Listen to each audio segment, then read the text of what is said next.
Previously on Caddy Daddy Presents.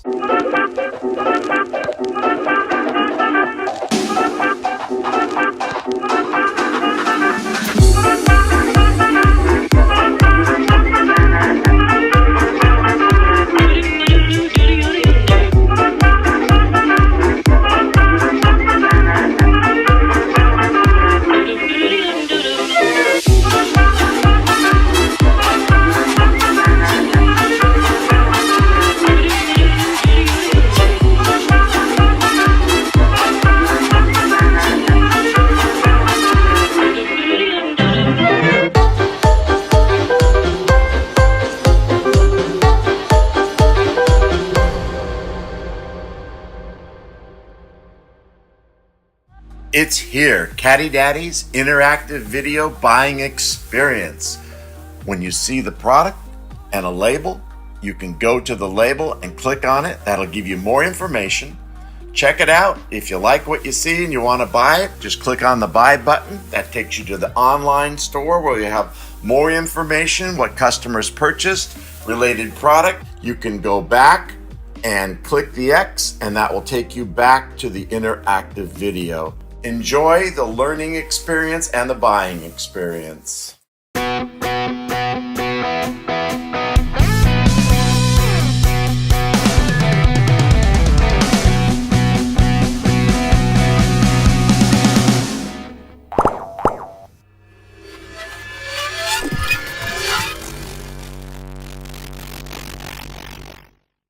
Hey Cadillac fans, we're back here with another episode for Suspension. And what Josh and I are going to do here is we're going to show you some of the front suspension pieces. I'm going to show you how we put it together. And what we have is we have the upper and lower A-arms. So if you come join us, we'll give you a little show and demonstration of how we put this together.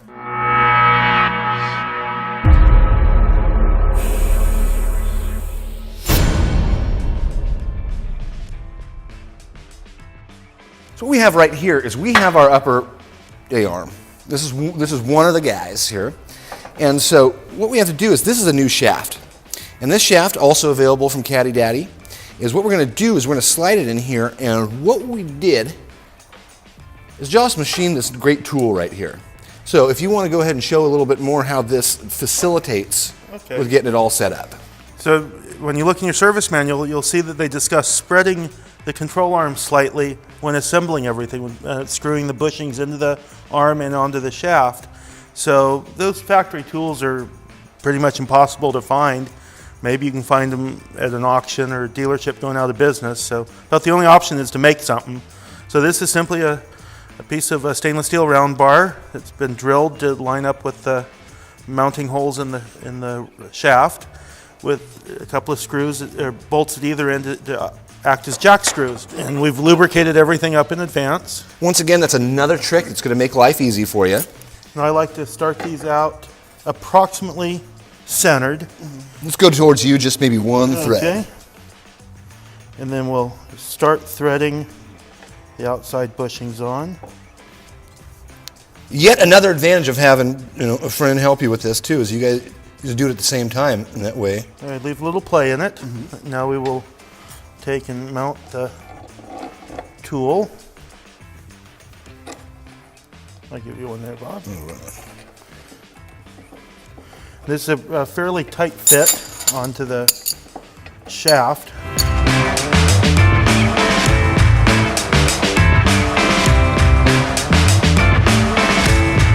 And this position here is where the bolts are horizontal, is going to be the mounting position in the car. So this will be the position you'll want to reference to for center.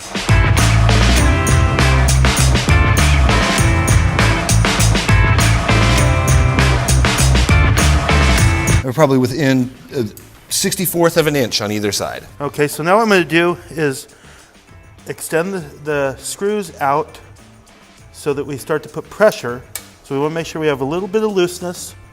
Just a little bit. So that we can have room for it to spread. And holding it in approximately the final position it will be in.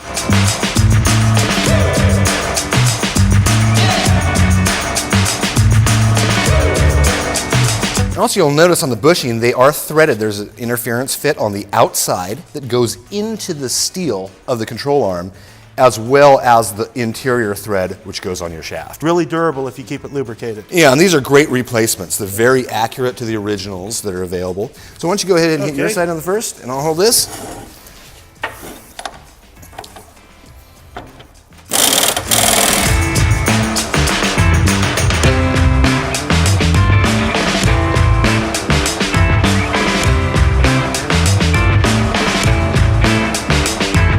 So we have these run all the way up now with the impact. So what we're going to do is right now we want to feel, we're going to take our tool off of here, so we'll loosen up the bolts. And let's go ahead and see how this guy feels.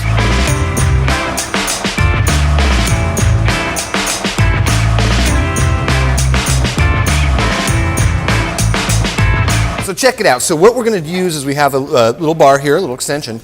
We're going to put it in there for leverage, and we're going to feel. And we want that to be pretty tight like that. Yeah.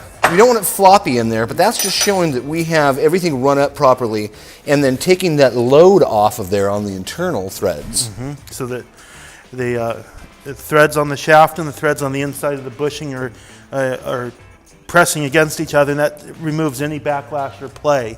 That gives you nice stable suspension that's very long wearing. Exactly. So this should last, you know, Couple hundred thousand miles. Couple hundred thousand miles. Yeah, really, if it's taking, that's been my experience. Yeah. So what I'm going to do is double check that we have things about centered.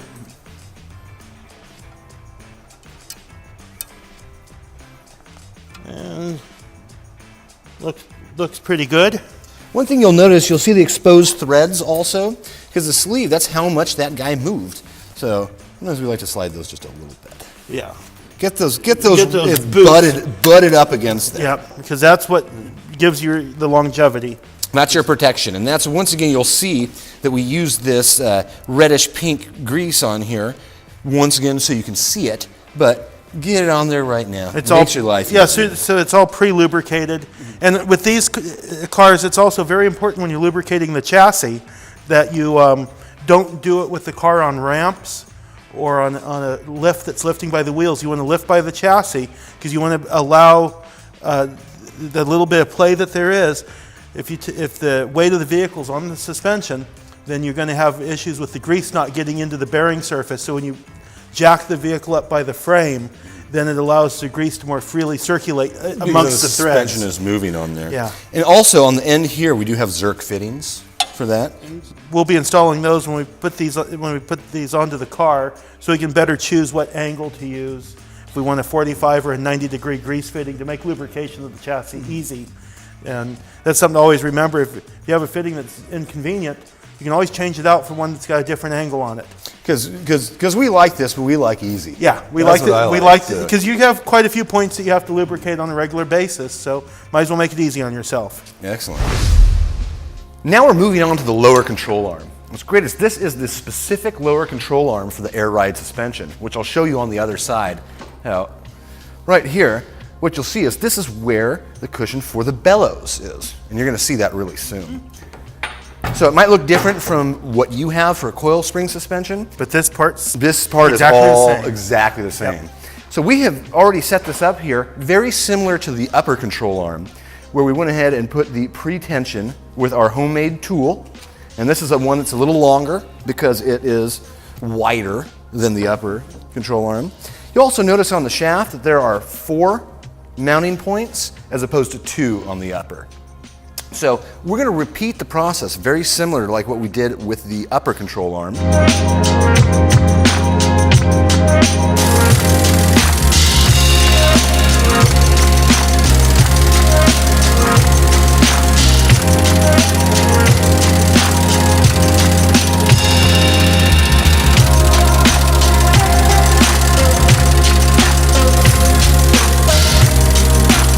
So now what we have is, since we've run those bushings up there, we're going to take our spreader tool off. So this is going to relieve that preload that we put on there. And so let's go ahead and pop this guy off.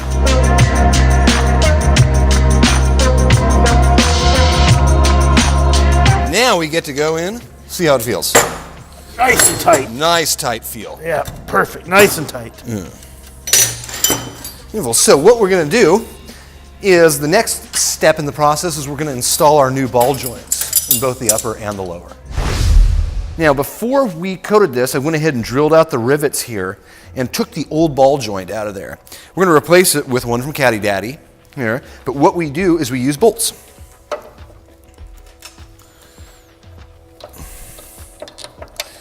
And with the orientation, I like to go up, and we have a lock washer and the nut, and this is all provided with the kit.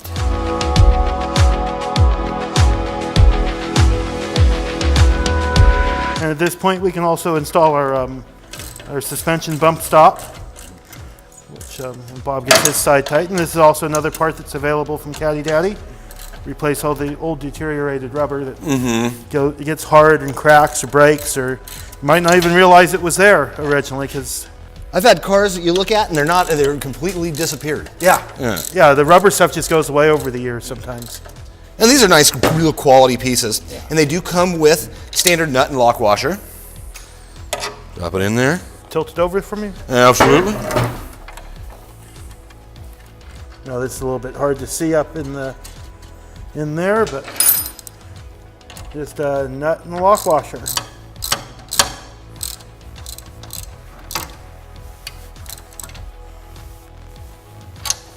And we got a lower control arm that's ready to install on the car. And look at that. Doesn't that look pretty on there? We might be the only people ever looking underneath to look at it. But well, we know it did nice work. Now we're moving on to the upper control arm. We've got our ball joint here. Notice the orientation. We've actually have it flipped over right here. And once again, supplied from Caddy Daddy, all the hardware.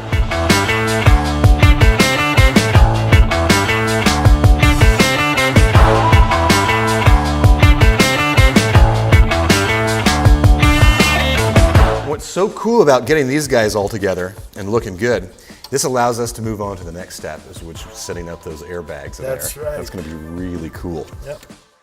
And then, you know what we get to do when that's on? Flip the thing over. Yeah. Get it right side up. Brake lines, air lines. And may it never be upside down again. Well, with the way you drive, Bob, who knows?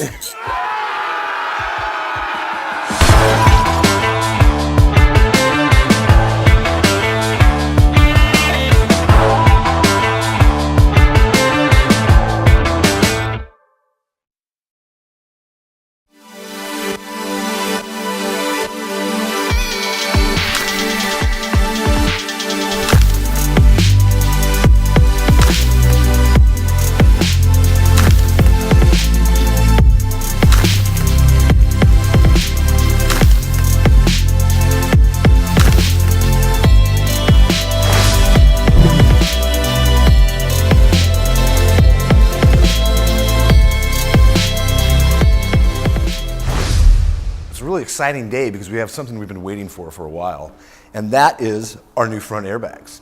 And so these are new manufactured ones here, and right here these are an old set of them.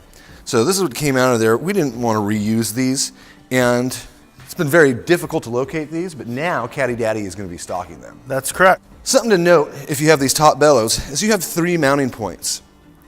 This is something that is very common on these to bend or break. So it's something to be very careful with, especially since we're turning it upside down. Yeah.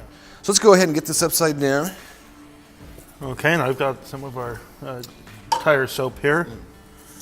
Oh, I thought that was just your scotch. Oh, no, not today. I had that earlier. Get these. So you get that all around there.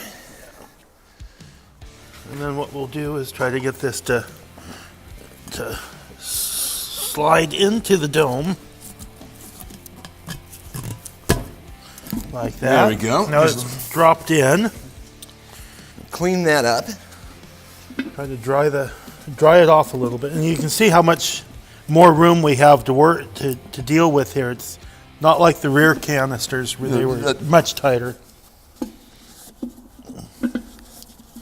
That's why we have the towel down too, gives a little bump. Yeah, so keep from scratching it up or damaging those threads. Yeah, because this ended up looking really nice in there.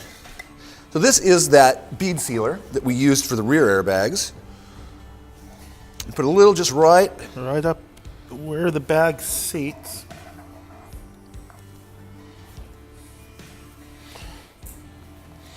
This is especially important if the sealing surface is not that great on yours. If it's has some rust or pitting or rust will, just like with a tire. Yeah, and this is readily available. Yes.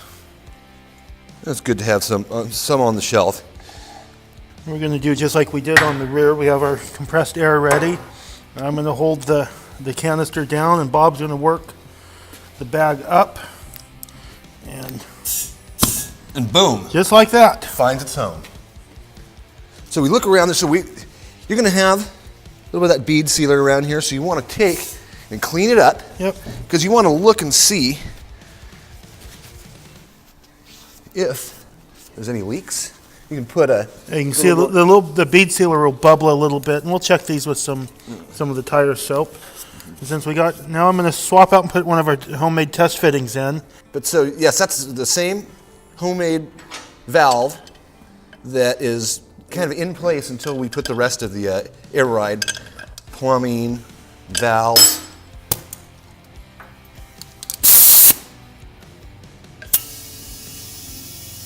Look at that. There we go. There we go. So I think that came out looking pretty good. Yeah, it looks good. Good. So we're going to head over to the chassis, start putting it together, and the rest of the suspension, and we're going to get this thing rolling pretty soon. That's right. Let's go hit it. Let's go.